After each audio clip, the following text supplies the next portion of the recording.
এখনো পাক কবজায় হুগলির বিএসএফ জওয়ান পূর্ণম কুমার সাউ। স্বামীর দুশ্চিন্তায় দিন কাটাচ্ছে স্ত্রী রজনী সাউ। স্বামীকে ফেরানোর কাতর আর্জি জানাচ্ছে তার স্ত্রী রজনী সাউ। মুখ্যমন্ত্রীর হস্তক্ষেপ চান স্ত্রী রজনী। কি বলছেন তিনি শোনাবো আপনাদের।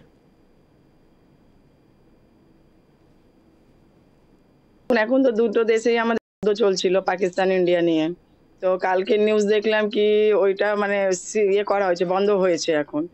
তো দেখুন এখন কি হবে আমরা জানি না, কিন্তু কালকে নিউজে আমি রাতেও দেখলাম কি অ্যাটাক হয়েছে একটা, পাকিস্তান তো ওরা অ্যাটাক করেছে।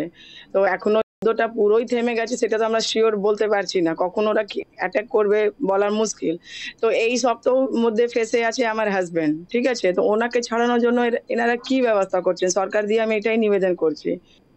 যুদ্ধ পরিস্থিতি বদলেছে, ফেরানো হোক পূর্ণমকে বলছেন তৃণমূল সাংসদ কল্যাণ বন্দ্যোপাধ্যায়। কি বলছেন তিনি শোনাবো আপনাদের।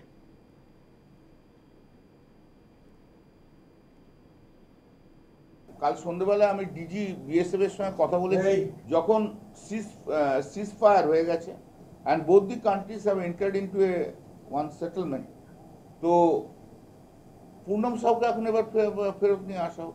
ইনসিডেন্টটা হওয়ার পর থেকে প্রায় 8-10 বার ফোন করেছি, বাট ইট ইজ আনফর্চুনেট যে রাজনাথ সিংয়ের অফিস থেকে কখনো আমাকে রেসপন্স করেনি।